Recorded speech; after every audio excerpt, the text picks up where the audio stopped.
Good afternoon, everyone. I want to welcome you and thank you for joining the memorial for Paula Littlewood. I'm Kelly Testy, and right now I'm serving as the president of the Law School Admission Council, but I worked so closely with Paula over decades, both as the dean at Seattle University School of Law and then also as the dean at the University of Washington School of Law. Today, I have just first a couple logistic comments for you that I hope you find helpful. You just saw a screen that shows you who's speaking today. And if you happen to have missed that or come in a little bit late, I want to let you know that right below the video, that list will be there again for you. The other thing I wanted to share is also right below that, there's a comment section. So that if you have comments today that you'd like to share, please do so there because those will be recorded and kept for the family. And then even after this memorial today that we have, we will be able to enter into that comment as well and continue that.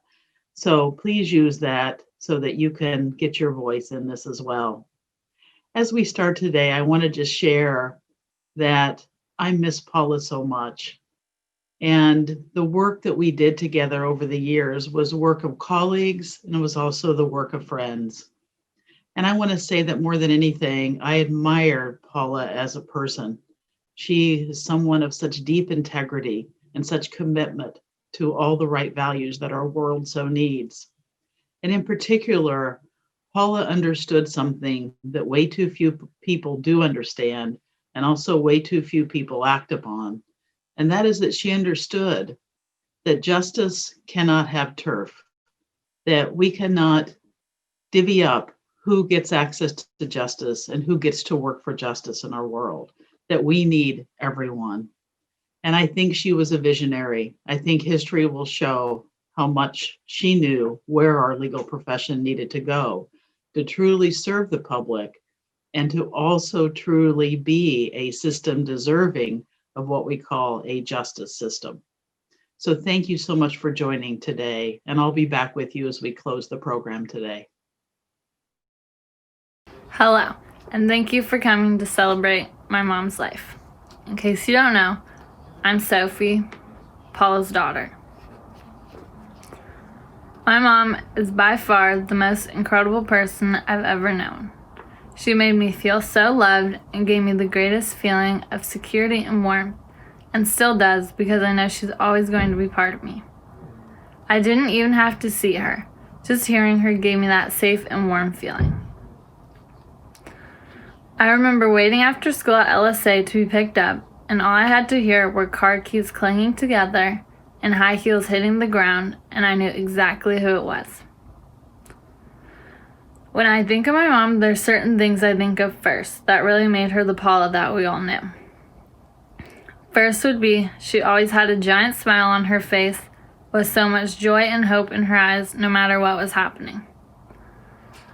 Next, she always had something positive or funny to say and a laugh that would make us both laugh so hard till we couldn't breathe anymore. Then, of course, she had her silver Volvo keys, a giant wallet, and a phone that she somehow managed to fit all in one hand. I think it's so in the other hand, she could have a black milk tea bubble tea, and if not a bubble tea, then tangerine emergency. Never orange though. That was gross. She said they tasted very different. And if she didn't have high heels and a nice work outfit on, it was a volleyball in her black duffel bag and her striped Adidas sweatpants. Losing my mom is one of the most painful things, and it hurts more than I ever could have imagined. There's so much I'm going to miss about her, but I think one of the things I'm going to miss most is having a person around who knew me better than I know myself sometimes. Something that I still remember so clearly was when I was younger, she would ask if I had to use the bathroom, and I would smirk and say, "No, I don't." And she would smile back and say, "Yeah, you do." And then she would make me go. And of course, I would always end up peeing. Sometimes I would hold it in just to prove her wrong, even though we both knew she was right. This year for her birthday, I made her a collage that included the words adventure, determined, and aloha, because I felt those words described her best. She was a super adventurous person who was always going on trips. I don't know if she ever stayed home for more than 3 months at a time without going on a trip. And she took my brother and I to so many different places that not many people our age have ever been to, like South Africa, London, Paris, and many more. She was also such a determined person, working till 2 or 3 in the morning to get stuff done and always trying to make change for the better in any way she could. She walked every morning and played volleyball in the park, doing what she loved as long as she could after getting sick.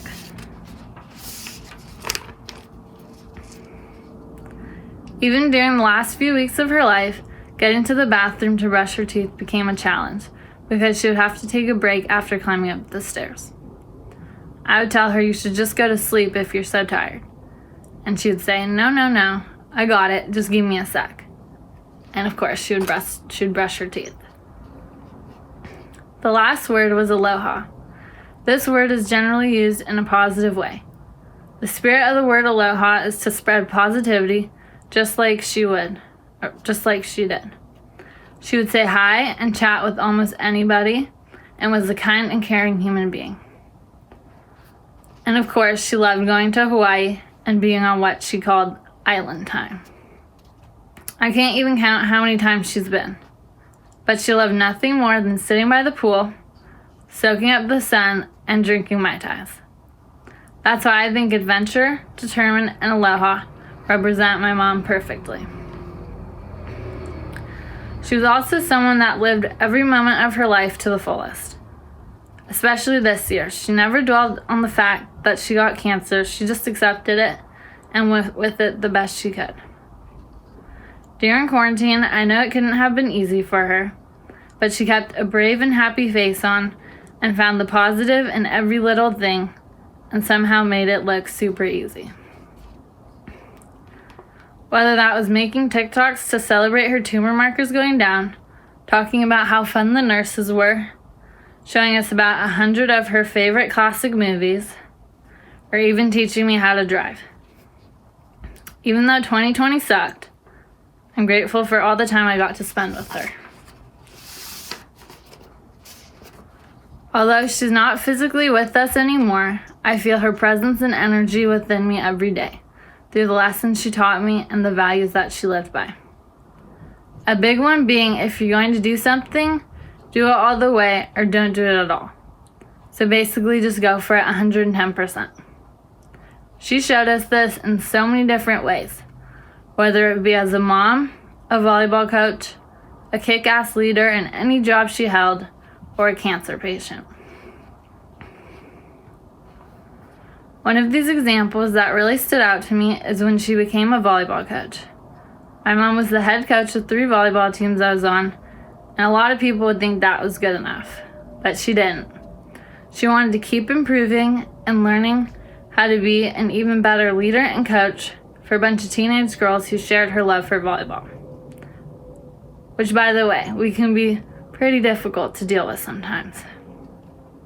So she would squeeze in time to go to volleyball classes while on work trips and vacations to grow her skills as a player and coach. In 2019, she got her head coach certification, and a few days ago I framed it and hung it on the wall. So that every day when I wake up and look at it, I remember to try my hardest at whatever I'm doing, just like I know she would have. Thank you. Whatever you do in slow motion, pick it up now, Millie. Rock, pick it up now, Millie. Rock, pick it up now, Kodak. Take it to the chorus. Come here, girl. Go ahead, be gone with it. Come to the back. Go ahead, be gone with it. VIP. Go ahead, be gone with it. Drinks on me. Go ahead, be gone with it. What you twerking with? Go ahead, be gone with it. Look at those hips. Go ahead, be gone with it. You make me smile. Go. From her growing up years into adulthood, Paula displayed a high degree of energy, friendliness to others, and interest in her surroundings. Yet perhaps one of her most significant attributes was her sense of honesty and dedication to the truth. Even as a very young child, she could be trusted to reveal the honest facts that she was aware of in situations where she was involved. Paula's inborn ethical character served her well in both her personal and professional relationships in life, fostering many strong bonds among friends and colleagues. And even despite finding herself misinformed, in some cases, she would acknowledge and respond honestly to the correct information. Her sense of humor served her sometimes, well, most of the time actually, from what could possibly have turned into an unpleasant encounter. I have to laugh when I recall her returning from kindergarten, perhaps, and imagining her shaking her head in disbelief as she recounted perhaps a false story that some other youngster might have tried to pull the wool over a teacher's head in order to prevent discipline. Her times like this, her basic adherence to the real facts and characteristics she seemed to have been born with and could carry through her life. As an anthropologist family, we traveled quite a bit. And one time when we were living in Tasmania for a while, we visited a wildlife zoo, and Paula reached out to pet the animal, a wild Tasmanian devil, who bit her in the hand. This did not prevent her from traveling around the world later. She adapted to that and spent a lot of time traveling, lived in China and other places. So we shall miss her a lot and think of her often. I just have a story about Paula and myself driving down the middle of Oregon some years ago. We passed a sign that said Antelope, Oregon. Oh, actually, we were down in Madras, I think. And I said, do you want to go over and look at the Rajneeshpuram? And Paula said, nah, she didn't think she was interested. I said, oh, come on, let's go do that. So we pulled off at Madras and we drove up to Antelope and to the Rajneeshpuram, which is a very impressive compound. And we talked to people there and we watched the Rajneesh go by in his Rolls Royce with his diamond watch, and behind it a Jeep with M16 rifles strapped to the side. And then after we'd been there for maybe an hour, we drove back out onto the highway and headed south again. And all the way down, Paula was really excited. She had absorbed so much from the visit that we talked about it for the next hour or so. It was so characteristic of Paula to be so prehensile about things happening around her. She was really aware.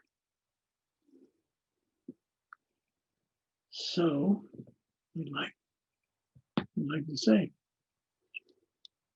We miss her. we love her and we miss her. Thank you.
My name is Lee Littlewood. I'm Paula's cousin. I'm the eldest of the cousins, and she was the youngest. So at reunions, we would always take a picture of the two of us together. One vivid memory I have of Paula is from our wedding. This was in June 1973. Paula was 8 years old, and we asked her and her sister Erica to serve as the flower girls. So Paula was pretty shy and a little bit nervous about the responsibility, but she was also courageous. She and Erica scattered petals that we had borrowed from neighbors' rhododendron up and down the block. They scattered the petals ahead of us down the aisle as we walked down the aisle to the wedding. The two of them added a sweet note to a ceremony that had some complications later on, but it was a memorable time. And that picture of Paula in Little Girl in Pigtails that was on the website, that picture was taken at our wedding. I'm Ann Littlewood. The last memory we have of Paula is from this most recent July. We and our son Daniel and his fiancée Chelsea were all in the same bubble and living together for the summer. The Littlewood clan holds a big reunion every other year at Black Butte. It was scheduled for 2020, but had to be canceled, of course. But the four of us in Portland decided to go to Black Butte anyway. Paula contacted us and was sad that the reunion couldn't happen, but she was totally up for a mini reunion. She made a real effort to make it to Central Oregon while we were there. She and Parker and Sophie found lodging and met us for dinner at the patio at Black Butte. Daniel cooked on the barbecue, we ate outside, and we celebrated the wonderful TikToks she and her kids had created. Paula was still feeling well, still optimistic. We had a lovely evening, which we repeated at Eagle Crest a night or two later, seated outside in the warm summer air. Paula was very brave in the face of a daunting diagnosis, and clearly she intended to live hard and have fun with her family as long as she could. Courage or denial, we can't say, but we know we'll miss her terribly. Hi, I'm Erica. And I'm CK. Our baby sister Paula died 3 days after her 55th birthday in a Seattle hospice on a cold and gloomy 2020 day in Seattle while her family gathered outside in the wet parking lot. Paula's life was filled with brightness and laughter and positivity.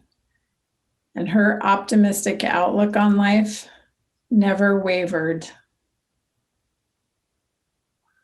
We grew up in Pullman, which Bob and Pat had determined would be a suitable and somewhat out of the way place to raise a family.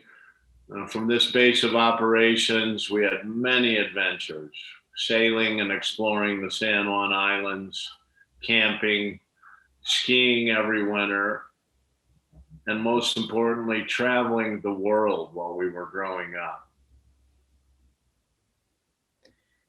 As we got older, we all began to pursue our own interests, and Paula was true to her upbringing, traveling extensively, immersing herself in culture and learning. She went to the University of Washington for her graduate degrees. She got a law degree and a master's in Chinese studies. She raised a family. She developed an enormous friend network, literally throughout the world, which she maintained. And she pursued professional interests that were both challenging to her and used her considerable skills. Paula was simply amazing. She had what I call a type AAA personality. She was always go, go, go, basically 24 hours a day. And those of you that know her and knew her know that this is just how she was. She was always thinking, always moving, always doing something. And of course, she was an accomplished athlete. Paula played volleyball in high school and also at the collegiate level. She skied at an extremely high level all over the world. And in these past years, she turned her interest to coaching, both at the junior and senior high school levels. Paula was my little sister, our little sister. And as we were growing up, we certainly treated her as a little sister.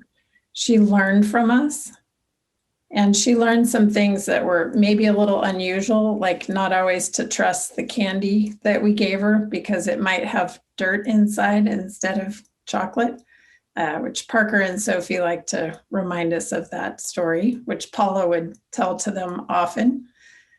But we like to think that it's part of what made Paula so tough and ambitious was growing up with two older siblings. So even though she was my little sister, as we got older, I certainly came to rely on her for advice, for her opinion on things, for resources that she could provide through her huge network. And we would often talk. And I have found myself several times over this last handful of weeks thinking, oh, I need to call Paula about that, or I need to text Paula about that. And of course, she's not there, but her memory is there, and all the things that we learn from each other growing up in our family and as adults. And I will carry that forward in my life. Yeah, Paula was simply amazing, as I've said before, and as Erica touched on. She touched so many people. And I think the number of people at this memorial is a testament to that. And she touched people in a positive way. She was a bright, shining star that just burned out way too soon.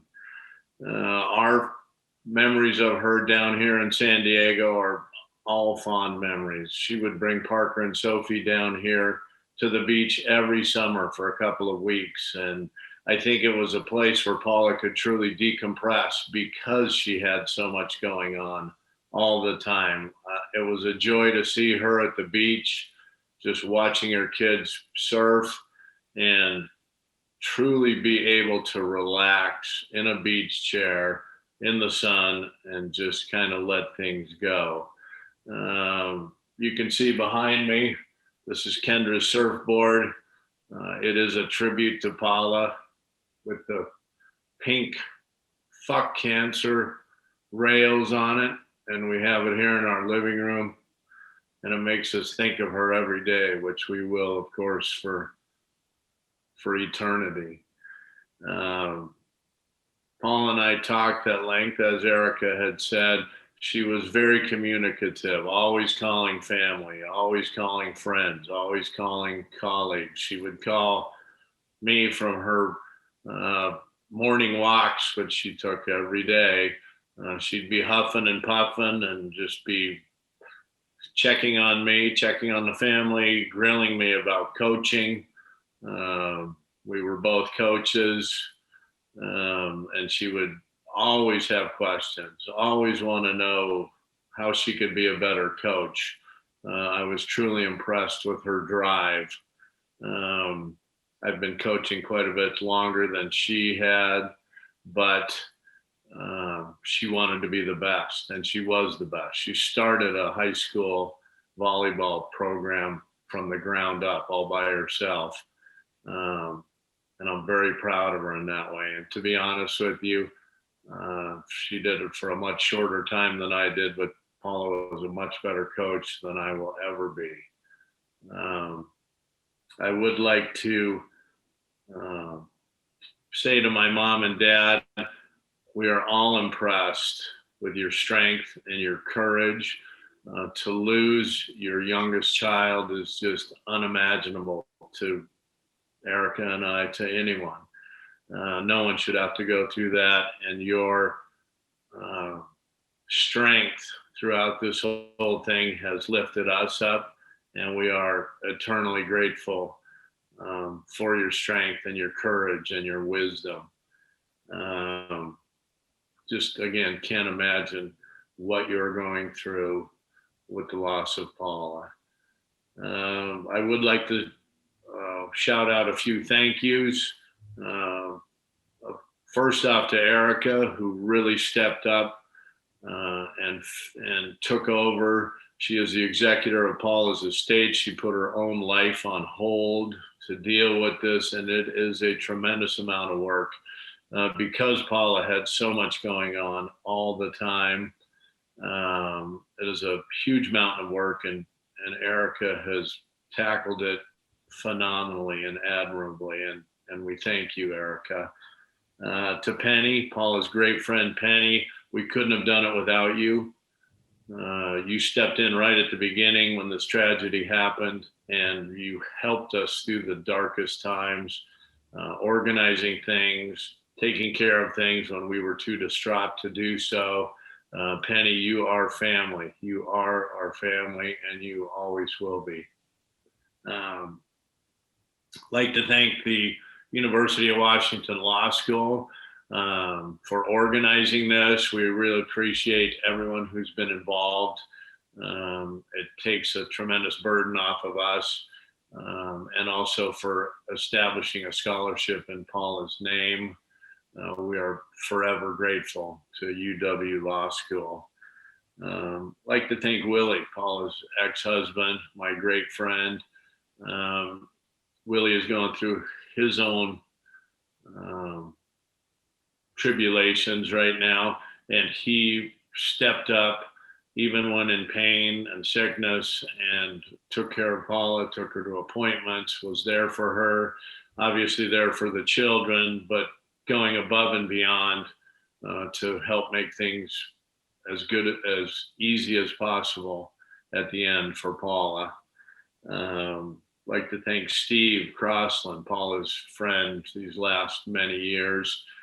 We know how much joy you brought to her life, love and laughter. You guys traveled together, and we know just how much that meant to her and how much fun she had with you, Steve. Really like to thank the Wallingford community that rallied around Paula and Parker and Sophie at the end. And still continuing to take care of meals and transportation for the kids, and just make sure that they're looked in on. We really appreciate it. And the Juniper Way crew from our long ago in Pullman, the Johnson family, a lot of these people have really stepped up and been there for us, and we're eternally grateful. And I'd like to finish with a word to Parker and Sophie. Your mom was one in a billion, and I mean that. She was truly an amazing person, and I know you know that, and just know that she is looking down on you and watching over you. And I know you will live your lives and make her proud, because you know just how much you meant to her. You were her world. And I know that you will remember that for the rest of your lives, and just know how much she was loved by everyone that she knew.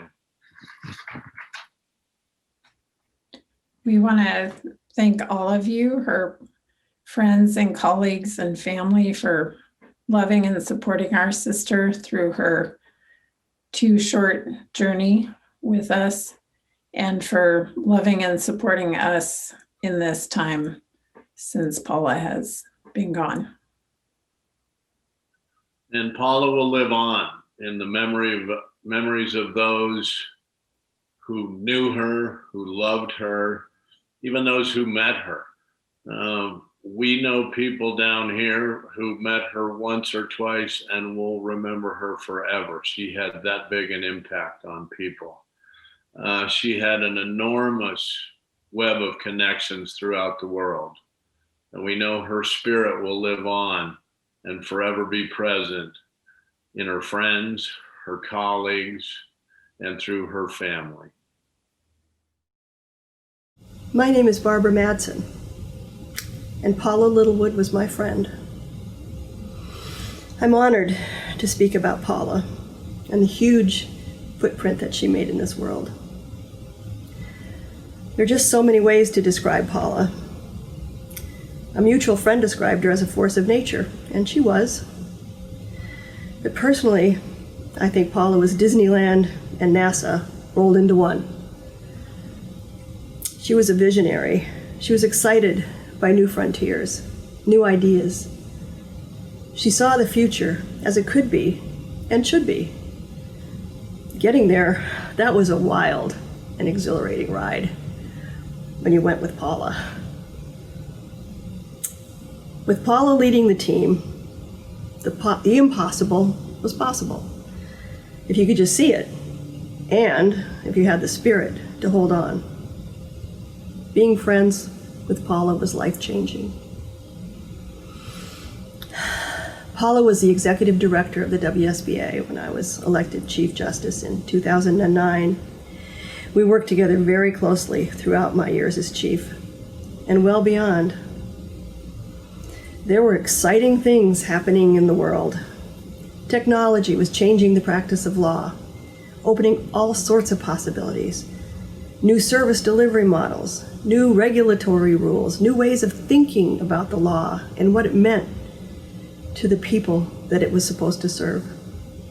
The Trans-Pacific Partnership was redefining and standardizing the legal profession on a global scale. Here in Washington, we decided, let's throw open the windows, let's open the doors, try to retool the profession to make access and justice the focus of the law. Paula was a passionate and courageous advocate for making the law work for people at all levels of our society. And she knew everyone who was the leading edge of anything. She was in contact with people all around the country and internationally. Paula never hesitated to lend an ear. She was invested in the success of the people who worked for her. She stood ready to provide resources, assistance to the professionals that she served. She was always willing to contribute her time, whether it be a meeting, a committee, a commission, a panel. She was generous. She was generous to her peers, and she was sought out by people at all levels of the profession for her wisdom, her insight, and her ability, it seemed, to see into the future. Paula loved to hook up people. She believed in collaboration and innovation, and she loved getting the right people together to make things happen. She had a sense of urgency. She wanted to make meaningful change happen, and she didn't want to wait till tomorrow. Her persistence and leadership was enlightening and highly motivating. As chief, Paula always kept me in the loop, shared with me all the exciting developments that were happening around the country and around the world. She even took me with her sometimes. And through all of this, we became friends. I'm having a hard time losing her. We had plans. The world, at least mine, is going to be much, much less interesting and much emptier without her. Without her insights, her ideas, her energy, her kindness, and most of all, her friendship. Paula was the kind of person you were proud to know, like knowing Wonder Woman. She was doing amazing things. Articulate, visionary, fully dedicated to the people she led, to her profession, and to the people we all became lawyers to serve, the public. Paula was a star. We lost her, and I miss her. Hello. It's an honor to represent the alumni and the Leadership Council of the University of Washington School of Law in remembering Paula, who did so much for the law school in many capacities, and who was personally beloved by the alumni community. As most of you know, Paula was not only an alumna of the law school, but she served as an assistant dean from 1998 to 2002, and for years was an active member of our engagement committee. Among her many, many contributions to the law school was her work, along with Dean Knight, in obtaining $34 million in state funding, roughly half the cost of the building, from the legislature to build Gates Hall. The building should forever remind all of us of Paula. Both of the last two times that I got together with Paula were at the East Lake Bar and Grill. The location was fitting. East Lake Bar and Grill is on East Lake Avenue, the transportation corridor that connects the UW campus to downtown Seattle. The distance isn't great, maybe 2 or 3 miles, and thousands of people drive or ride the number 70 bus between the campus and downtown every day. But nonetheless, the law school historically has struggled to maintain a connection with the downtown legal community.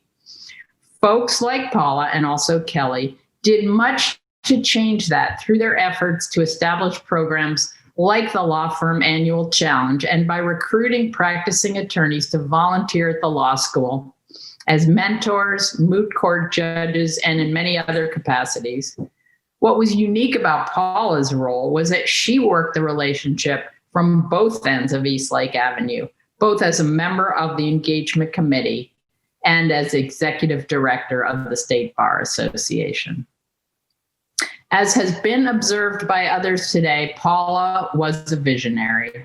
In particular, her work in originating the Licensed Legal Technician program was the first step in providing access to the legal system to millions of people with unmet legal needs who can't afford but who nonetheless need attorneys.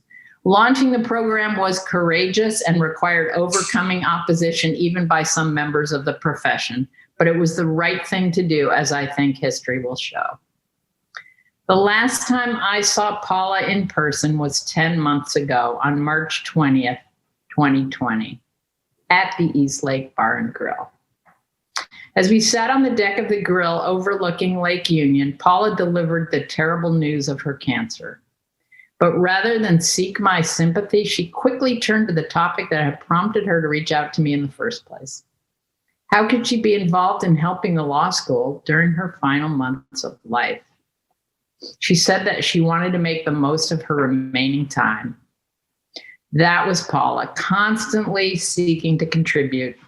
And how unfortunate for our community that she didn't have more time, because she would have used it for the betterment of the law school, the legal community, and the world. Thank you to Paula's family for sharing her with us, especially in her final months of life. We will miss her.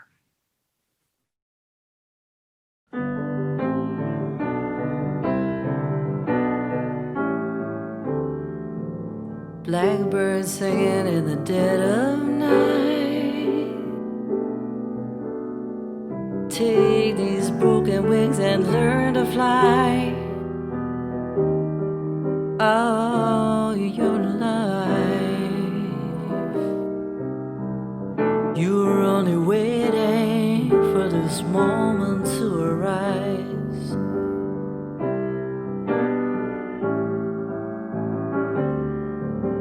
Blackbirds singing in the dead of night. Take these sunken eyes and learn to see all your life. You're only waiting for this moment to be free. Blackbird fly. Blackbird fly into the light of the dark black night.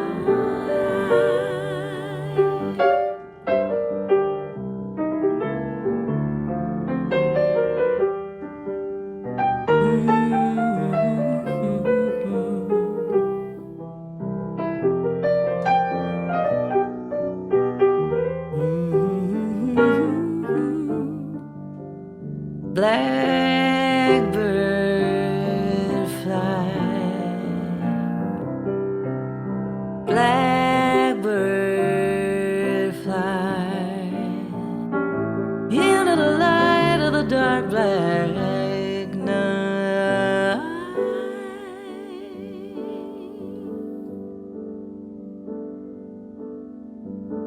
Blackbird singing in the dead of night. Take these sunken eyes and learn to see all your life. You're only waiting for this moment to be free. You're only waiting for this moment to be free. You're only waiting for this moment to be free.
My name is Steve Crossland, and my portion of this program is going to be entitled Confidant and World Explorer. I'm going to break my presentation down into 3 parts that I think are the most significant parts of Paula's life. First of all, and I think most importantly, we're family and friends. And most importantly, in those categories were her children, Sophie and Parker, and of course her parents, her siblings, and her colleagues that she had within the profession and that she gained along the way. Paula used to say she was a convener, and indeed she was. She was a convener par excellence. She had the capacity to bring people together and bring the best out of people.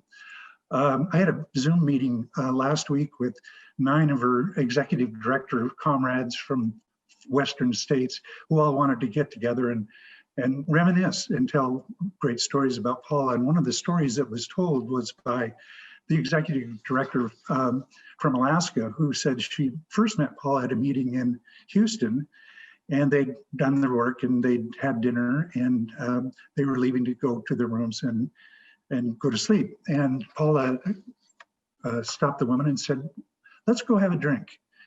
And the woman, being a little bit shy, and said, "Well, no, I'm tired. I think maybe I should just go to my room and go to sleep." And Paula said, "No, I insist.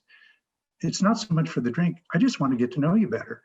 And the woman said, "You know, from that day forward, Paula was one of my best friends because she really sincerely cared about me and my family and my work." Another one of the executive directors said one time he was having difficulty with his work, and he called Paula to sort of cry on her shoulders, and Paula said, "You know, you're doing a great job, and the most important thing you could do right now is go out in the halls and talk to the people that work for you." And he did, and he said that was the best advice I ever got. So Paula was really a true friend, and of course had wonderful and has wonderful family. The other aspect about Paula that I'd like to touch upon, which is a significant part of her life, and that's her professional life. Paula didn't go to law school to become a lawyer. She went to law school to learn about the skills and trade of a lawyer, and she used those skills exceptionally. She believed in the power and the responsibility of the legal profession, and she raised the consciousness of our profession and its obligation to society. As we traveled around the country and spoke together, we came to the conclusion that really what lawyers ought to do in order to be more effective tools in our society and deliver legal services is to walk around the table and consider how legal services would like to be provided by the clients. It's they who we are trying to serve, and so we should try to serve them as best in the manner that they would like. During those talks, she also emphasized consumer protection. We all believe that consumers of legal services should always be assured that legal services are being provided by qualified and regulated legal service providers. Paula was an exceptional executive director. I observed her over 16 years in my involvement with bar work, and she made it a point to know every one of her employees, the 140 people on their staff, and not only the employees, but also their families. And she would regularly take each of the employees out for coffee just to have a catch up and see how they're doing, take their temperature, and give them assistance if they needed it. She was always with staff and with all the volunteers that help with the Bar Association. She was always open and direct with them and cordial. And she was a visionary. She saw things in the profession that others have not been able to see. And she was not only a visionary on the local level, but she was a visionary on the national and international level. She served on many boards and committees on both the national and international level and served them well. She was treasured by all of those with whom she came into contact in those capacities. The final thing I'd like to comment on is sort of my relationship with Paula in a personal sense. The first time I met Paula was when she was a young woman applying for the job as the executive director of the Washington State Bar Association. She was far and away the youngest of the candidates. But after they spoke, it was clear that Paula was far and away the best candidate. And indeed, the 16 years of her service to the bar bore that out. She was articulate, she was intelligent, she was cordial, and she was approachable. And I think that was not lost on the people in the committee that was going to recommend her to be hired. We enjoyed many years of working hand in hand on professional matters, particularly with the limited license legal technician role. We had a fun time traveling around North America, and in fact, the world, talking to various legal audiences about that. And our birthdays were only a week apart. And early in our relationship, we decided that we would give each other the birthday present of taking a trip together and spending time together. And that was a wonderful commitment that we both hugely treasured. I mentioned the executive directors of the various states in the Western District of the United States. And when we had the Zoom call, one of the executive directors said, Steve, why aren't you wearing your Aloha shirt? Whenever I would see you and Paula, you would invariably have on these very happy and smiley Aloha shirts. And so I decided I'd put that on today just to honor Paula and the time that she spent with me and with the bar and with her family and friends.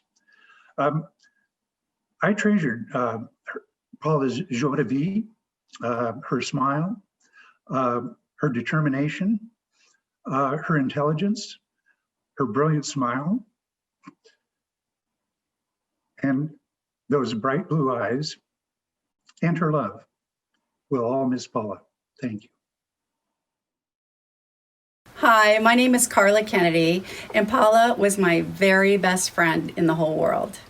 And as most of you know, we grew up in Pullman, Washington, and met first when Gladish Middle School was closing down, causing the Gladish Gladiators to move all the way across Pullman, 1 mile away to Lincoln Middle School. We were in 7th grade and became fast friends, and I didn't realize at the time that I had met my lifetime friend, and one that would change my life in so many beautiful ways. Paula and I graduated from Pullman High School in 1984.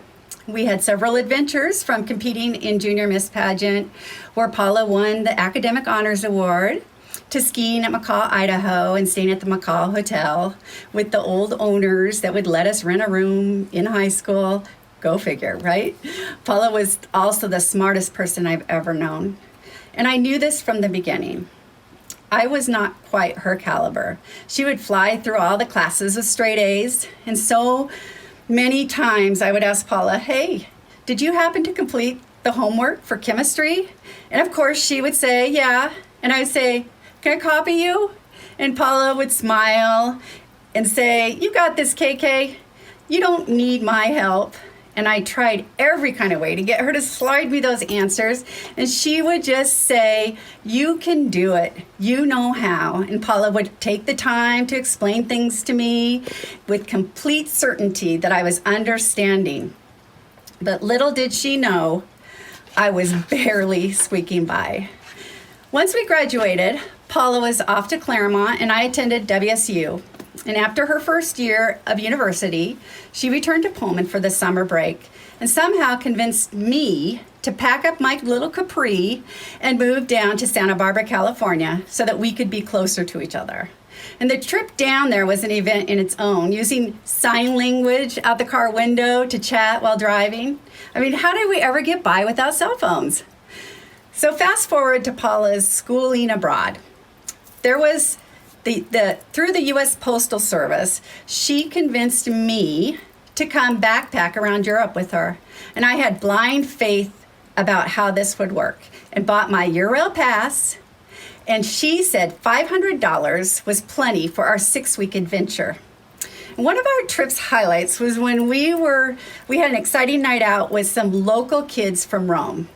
We got to eat with them and take in the nightlife. only to realize that the youth hostel that we had chose to stay in this particular city was run by a nunnery. And they did not like their guests to stay out all night long and proceeded to swat at us with canes, yelling at us in Italian. And Paula and I are trying to run up the stairs. We're trying to grab our backpacks, and all the other girls are looking at us, and we're just like, oh my God, we need to get our stuff. We have to get going. And the nuns were like, I don't know what they were saying because it was Italian, but we were like beyond, like we didn't know what was going on. So we ran out of the nunnery hostel, and we sat on the curb in Rome trying to decide what was more memorable, meeting the native Roman children or getting run off by nuns.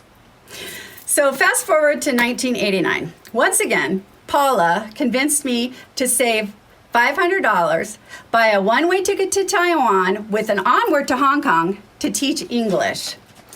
This was also done through the U.S. Postal Service because Paula had gone out there before me. So I'm hoping you can see the pattern here. Paula was a very persuasive writer. We planned to make a ton of money, and then we would backpack around the world.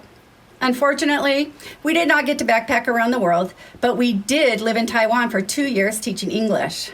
And we lived in a small town. The small town our English school was in, and we had a one-bedroom apartment with cement floors and no hot water.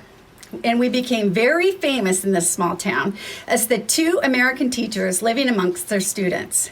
We enjoyed spending our evenings down at the local night market, laughing and drinking and making friends. But after about a month of this behavior, our boss took us aside, and in her broken English, she was trying to tell us, you can no longer be at the night market. You are too loud. You are laughing, and the parents, they don't know what to think. And so Paula and I proceeded to go to the next town over to start enjoying their night market. We became very close friends to one of the restaurant owners.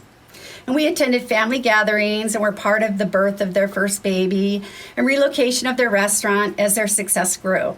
So Paula and I were always up for anything. So when they moved to their new spot, we jumped into the cab of the moving truck.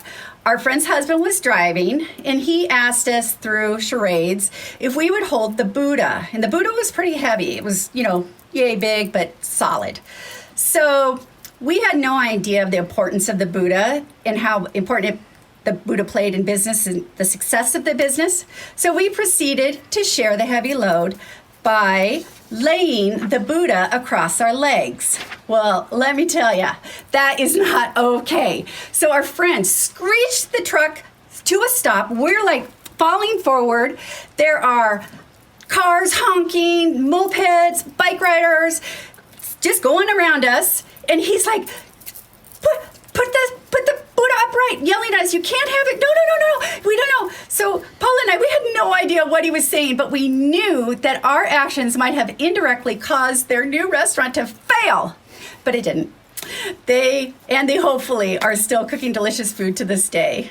And Paula's sense of adventure is spilled over to my family. And because she convinced me to go to Taiwan, so too did my sister Glenda and my parents Norman and Clara. And my late father, Norman, he loved Paula. He had a strong connection with Paula and attributed one of the most favorite times in his life to her. And it was always so much fun to watch my father talk with Paula about Taiwan. So fast forward to our 30s. We're both married by now, but at the age of 36, something miraculous happened. We were both calling each other out of the blue at the exact same time to announce that we were pregnant. Paula was in Telluride and I was living in California. My daughter was scheduled to be born first. However, Parker, he had his own timeline and he was born just 3 weeks before my daughter, Pasadena. Parker and Paula came out to my parents' house out at Lake Coeur d'Alene so the two could meet. And then Sophie was born just 2 years later, leaving Paula so happy and content with her family. Now, as the years passed, we kept in touch, and while we were on different paths, we remained close. Through short visits to Seattle for me or a quick meetup in California for Paula. But eventually I ended up in Michigan, and even though it was across the states, Paula was still able to arrange business in Chicago, and Paula would again convince me to come see her while she did her conventions. And it was at one of those trips in Chicago that I was introduced to Steve. And when I met Steve, I knew he had Paula's heart. And as time passes, you know, your children get older and they're growing, and we're talking and sharing pictures. But we realized that our children, as teenagers, Parker, Sophie, and Pasadena, had never really met each other. Well, this changed over this past summer when Paula once again convinced me to bring my family out to the Seattle area to hang for a fun-filled 3 days. And she didn't convince me to come. Actually, it was my idea. Paula was ready to come out to the lake, but I convinced her that we should not be around all the people due to COVID. It was fun to watch our kids interact and fun for me to tell stories to the group about Paula and my past that Parker, Sophie, and Pasadena had never heard. And we laughed and laughed until we cried. My love for Paula will never waver, ever, ever waver. And I would like to thank Mr. and Mrs. Littlewood for creating such a wonderful friend and mother. And my memories of hanging at the Littlewood house in Pullman will always be close to my heart. I love you, Paula, and I miss you. Thank you.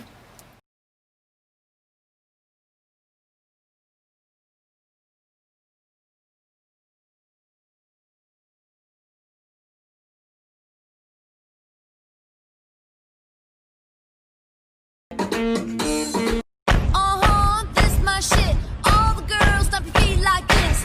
Drop the bass, main and bass get lower. Radio say speed it up, I just go slow. High like trouble, puffin' on the mute. The man ain't ever seen a booty like this. And why you think you keep my name rolling off the top?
Hi everyone. I'd like to thank you for the opportunity to speak today about my friend Paula.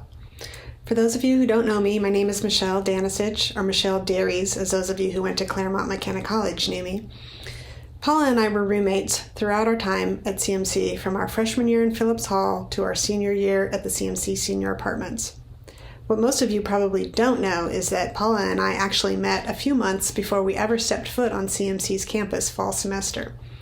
I had just graduated from high school in Missoula, Montana, and much to my initial dismay, my parents had decided to move us from Missoula to Pullman, Washington that summer, where we had other family members, including my grandma, aunt, and uncle. So literally the day after graduation, I was packed up in our car, leaving all my high school friends behind to spend what I was certain was going to be a horribly boring summer in Pullman before I went off to college in California. But thank God news travels fast in small towns, especially in Pullman circa 1984, when gossip at the dentist's office could probably rival any social media account today for spreading needed information.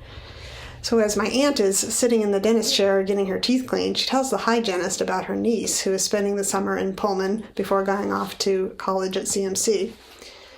And lo and behold, the hygienist knows someone whose daughter is also going to CMC or something along those lines. I just remember getting handed a phone number and the name Paula Littlewood and giving her a call, hoping to salvage some fun out of my summer. I will never forget when I met up with her in person that weekend in downtown Pullman, partying on what I think would have been called the drag, where kids hang out in their cars and make hot laps around the downtown, which was all of like 5 blocks long in Pullman. I knew right then, though, that I had met a kindred soul, because that was the exact same thing that I would have been doing on a Friday night in Missoula when I was 18. So Paula saved my 18th summer from imminent boredom, and after just a couple of times hanging out together, we called the CMC housing office and asked to be roommates, thus sealing a friendship for the next 37 years. Paula and I turned out to be not just good friends, but good roommates as well. As anyone knows who has ever lived in a shoebox-sized room with somebody for an entire year, friends don't always necessarily make the best roommates. It takes a certain mix of personalities to pull it off, and many times in later years after college, Paula and I would reminisce about how we seemed to have just the right mix of similarities and differences to make it work. One of the things we shared was our addiction to watching the soap opera All My Children. My kids laugh at me today when I tell them how we would rush back from our various classes at 11 a.m. to turn on Paula's little 4-inch by 4-inch portable TV that her grandma had gifted her to bring to college and watch our next hour of All My Children. Fortunately for our grades, there was no such thing as streaming or binge watching at that time, or I'm sure we would have wasted whole days watching it and strained our eyes as well. I know, however, that we also shared the same commitment to both working hard and playing hard. I will always recall Paula as being very passionate about her academic endeavors as well as her volleyball career, but always making time to have fun and goof off just like the first day I met her. 4 years at CMC flew by in what seems like the blink of an eye, with way too many stories to tell in one short eulogy. I feel so blessed that we were able to maintain our friendship throughout the trials and tribulations of life into middle age. Paula was a very faithful friend and always took the opportunity to stay in touch, even when our lives were most busy with careers and young children to raise. I recall making one trip to Seattle not long after Parker was born and my youngest child was born, and Paula was there, energetic as usual, ready to get together and share stories of motherhood and managing work-life balance. Needless to say, I was shocked last February when she told us of her cancer diagnosis, but not surprised at all that she met the challenge head-on with nothing but a positive attitude from day one. Then, as COVID soon took over the world and Zoom became a household name, we started having monthly 4-way video chats with our other 2 senior year roommates, Carla Hamilton Rapp and Andrea Dermisi Eldridge. And these were a real treat in an otherwise stagnant social life in the midst of COVID. I was also fortunate enough to see Paula in person just this past October when we were both in San Diego and were able to meet up at the beach at Scripps Pier. Again, she was so full of hope and positivity, never once showing an ounce of doubt that she was going to beat this. So it is with a heavy heart that I speak for myself as well as all of Paula's CMC gang that we will miss her terribly. Her wit, her positive outlook on life, and most of all, her true friendship. I know that I am definitely a better person for having known her. Thank you. Hey, I'm Steve Bullock, and I'm honored and humbled to get to be a part of this celebration of Paula's life. Now, given that her close friend and college roommate, Michelle Danasich, is the only other speaker today from college days, and that Michelle and I were the only two students at CMC from Montana, you Washington insiders might surmise that Paula's net wasn't cast very wide. In truth, Michelle is legitimately speaking as her lifelong friend, and the organizers knew I had a little bit of time on my hands in this period of term-limited unemployment, so I was asked to play second fiddle. Yet I'm humbled in that there are so many people from college days that should be speaking to you right now. And not just about college 3.5 decades ago, but about the way that with Paula you could go 6 months or 2 years, or for some even 20 years, and you'd feel like you never missed a beat. I'd love to believe not just through college, but through life, Paula and I are kindred spirits. We both wanted to become lawyers, and we did. We both worked for the same member of parliament in England, though me before her. We're both committed Democrats on a campus where at the time Democrats were few and far between. We both had an interest in DC, though she actually lived there in official capacity as part of the Claremont DC semester program, and I fell short a couple of times. And we both wanted to change the world, or at least our own little corner of it. And Paula certainly did not fall short. Kindred spirits would be self-glorification, though, as I don't deserve to be on that same level as Paula. She was whip smart, me less so. So athletic, me not so coordinated. I remember college evenings where we talked long into the night about how she was going to become the U.S. Secretary of State, and I was going to work for her. There are attributes about Paula that made me and everyone else around her a better person. Literally every birthday I've had since 1988, she's reached out to me. No matter what was happening in our lives, it was that one bookmarked event, that time that we'd catch up.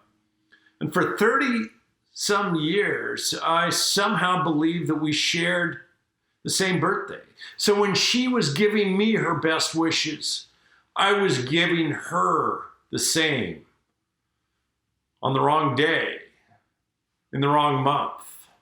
The moral of the story is either the obituary got it wrong and her birthday is not December 11th, it's April 11th, or I've had it wrong for 30 years.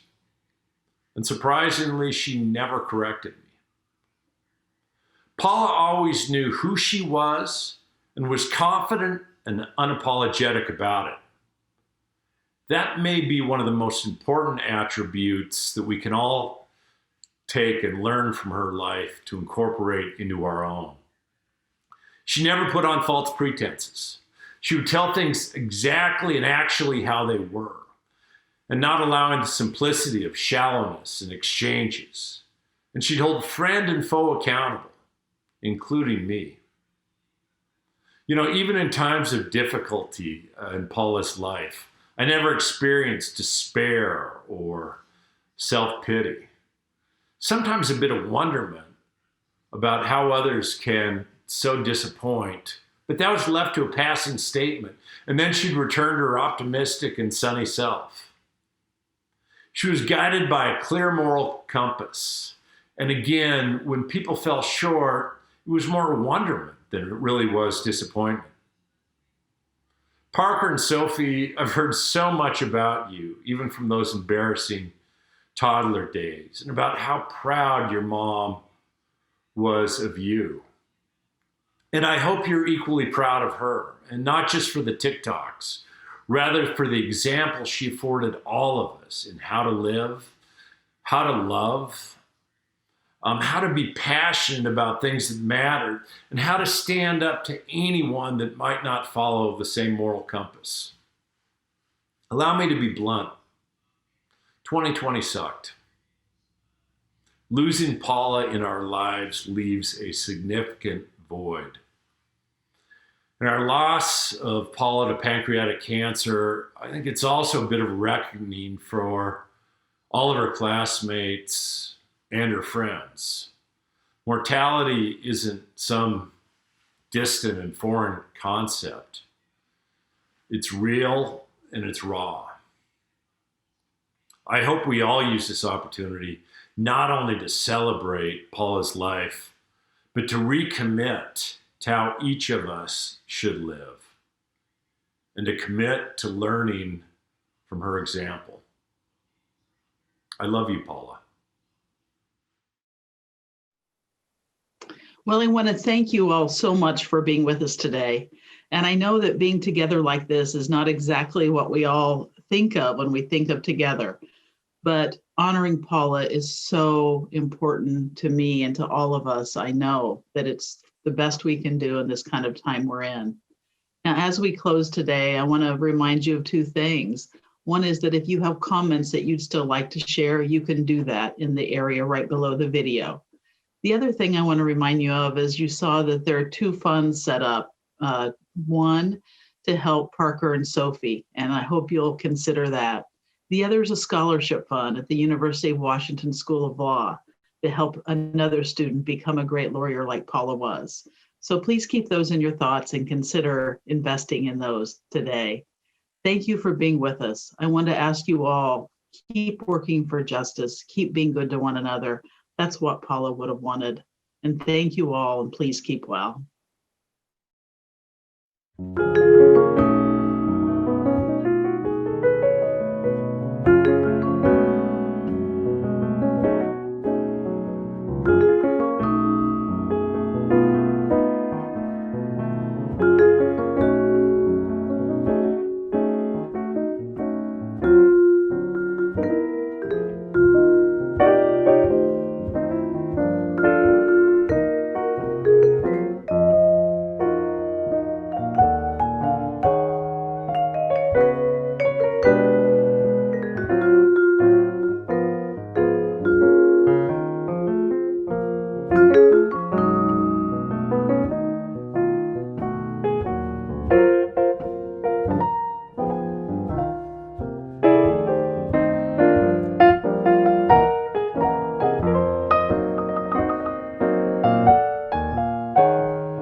Blackbirds singing in the dead of night.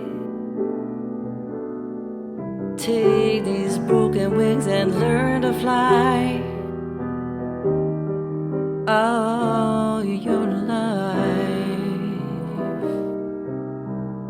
you were only waiting for this moment to arise.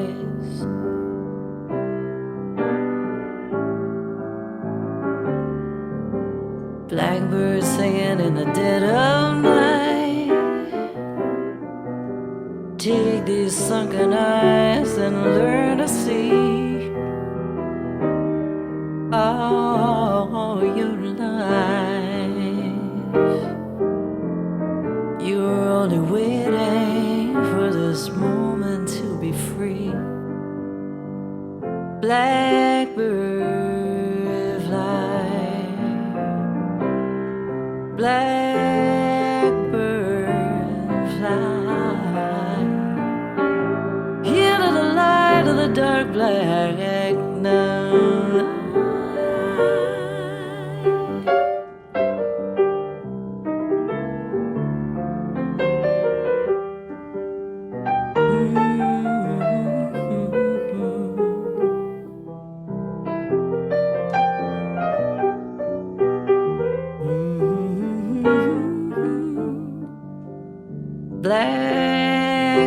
Blackbird fly, blackbird fly, into the light of the dark black night.